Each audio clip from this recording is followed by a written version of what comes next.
My name is Amber Makua. I'm part of the freshman bridge program at MANOA, and I'll be majoring in electrical engineering. My name is Alia Hicks, part of the PEEC program at MANOA, and I'll be studying mechanical engineering.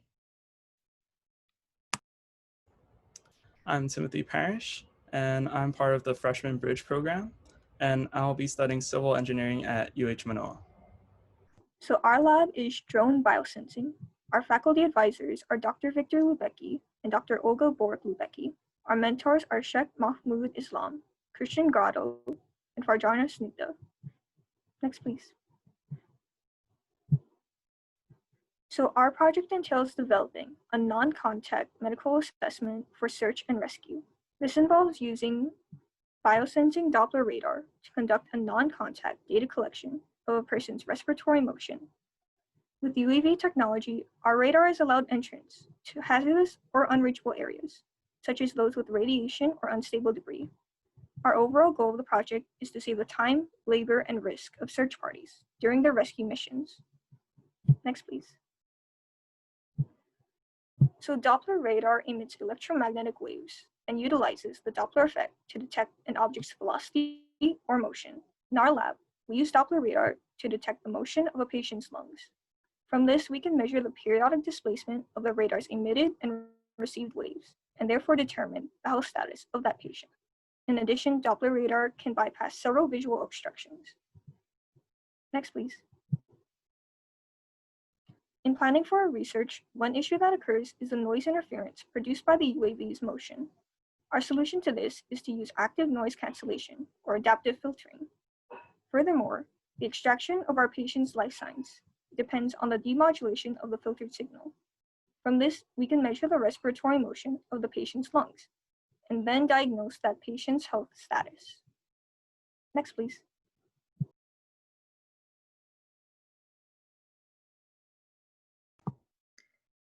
In this slide, you see the setup at the lab that is giving us the signals that we've been analyzing.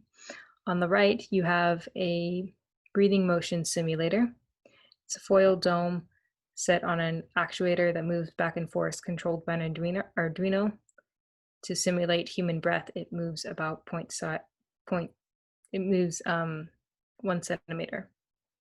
Then on the left, you see a drone set over the motion sensor with a ceiling above the drone so that the adaptive filtering can take place and the motion of the drone can be canceled out by sensing its motion both above the breathing simulator and also as it towards the ceiling. These are the steps that we took to perform our research this summer. First, Amber performed adaptive filter comparative analysis on the motion so that she could deduct the motion of the drone from the motion of the breathing simulator. Then I investigated the frequency band performance by filtering the data that Amber had given me in order to get a clean signal. Then Tim took that and demodularized the data so that he could extract life signals from the information that had been collected. So on my part of the project involving active noise cancellation, it uses a process called adaptive filtering. In this first set of graphs, you can see one pure signal without any noise interference. We can easily extract our life sign data from it. Could you click it one time? In this second set of graphs, it shows a noisy signal with our desired signal and noise combined. From this, we can filter out the noise from the signal using an FFT transformation. Could you click it one more time, please? However, because the UAV's noise changes over time, we need to use adaptive filtering in order to adapt and cancel out our noise. Next, please.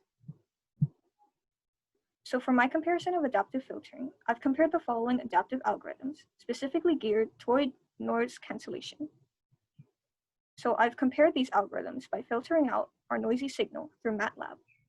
From this, I've assessed that RLS algorithm filters out enough noise from the noisy signal within its given time frame. This shows our most promising results.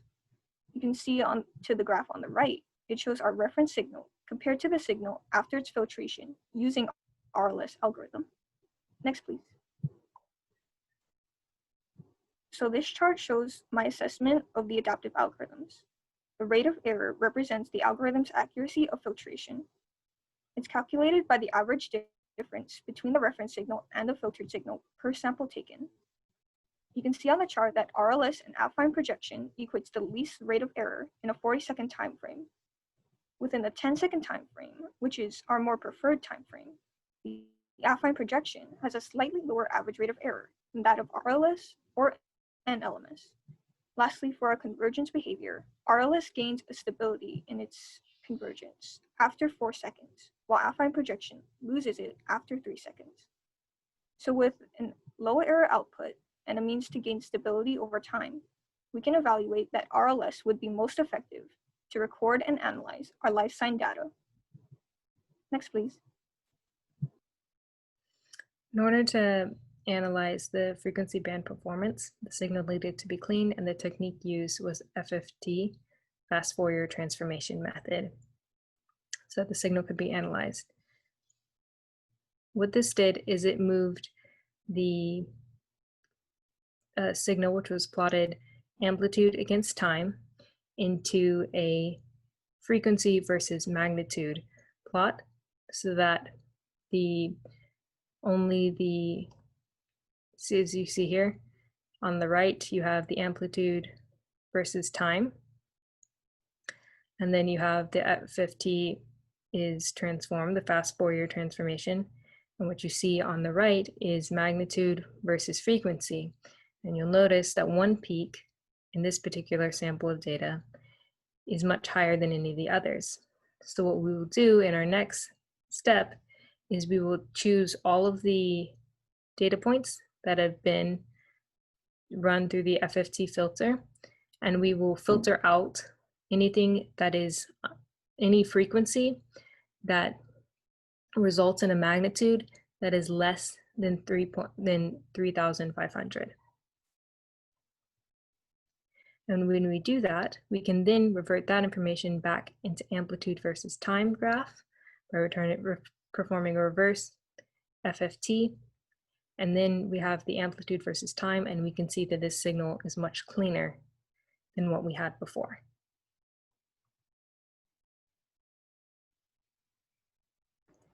And then for respiratory and life sensing, after I get the data from Amber and Alia's filtering, I can plot it using MATLAB to get a magnitude over frequency graphs. And as you can see here, the frequency that it is spiking at is at 0 and 0.34 on the left and 0.31 on the right. This shows that what our data is really, what the frequency of our data is. And this can be used to compare with the initial frequency of the simulation or the output of the, in the actual simulation to see our percentage of error and our error in the lab. Next slide. Also in MATLAB, you can get this amplitude versus time graph from our data. And this can show actual respiratory or life sensing. And you can find this out by finding the difference between the peaks and the troughs. As you can see here, the data is showing that the difference between the peak and the trough is about 1.7. This is the, oh, sorry, not 1.7, but 0.7. And this is basically the amount or the distance that our simulated lung is moving in or expanding and contracting. So that's how we can find respiratory from our data. Next slide, please. So in conclusion, we used recursive least squares for adaptive filtering because it had the best or the lowest error output and the fastest convergence behavior. It was also the best usage for UAV hovering for 10 seconds. Then we filtered the data using FIR and arctangent demodulation. This would clean the signal so that the data can be better analyzed, and it also helped us find theta. And lastly, we used in our life sign extraction. We used both of these methods and MATLAB to find graphs to find the respiratory of the victim or lung. Next slide, please. So for future improvements, right now, Doppler radar, our Doppler radar that we're working with, can only be used in closed areas where there's a ceiling to measure the noise.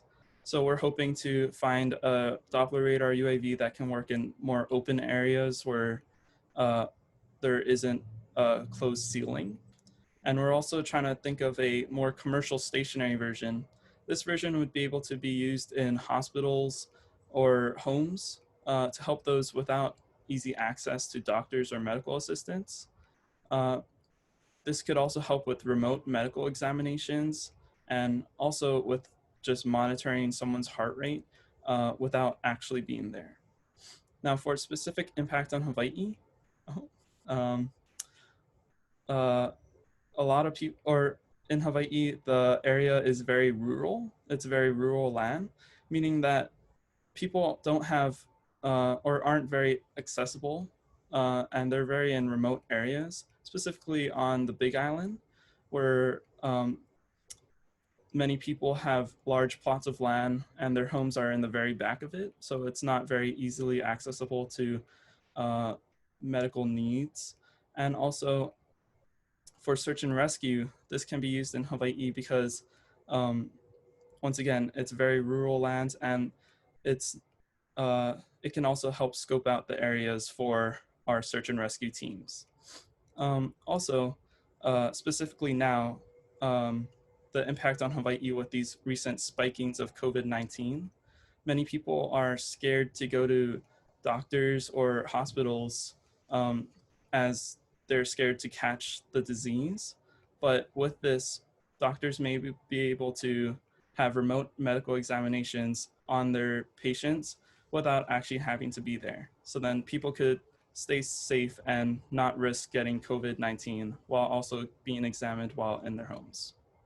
Next slide, please. For what we learned as STEM students, we learned a lot of experience in programming with MATLAB.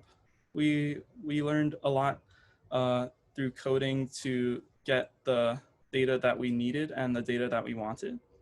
We also learned a lot about the research project process and how an actual research project goes. We learned about the different steps and the different things that a research project requires. We also learned a lot about basics of signal processing within MATLAB, and this will help us in the future with STEM. Next slide, please.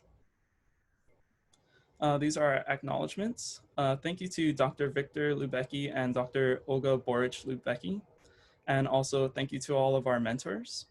Thank you to Kelly Ching and NHSEM staff, and thank you to the National Science Foundation, Department of Education, HEI Charitable Foundation, University of Hawaii Manoa, and the Native Hawaiian Science and Engineering Mentorship Program. Next slide, please. These are our references. Thank you for listening and hearing about our project. If you have any questions or comments, please put it in the comment section in our video.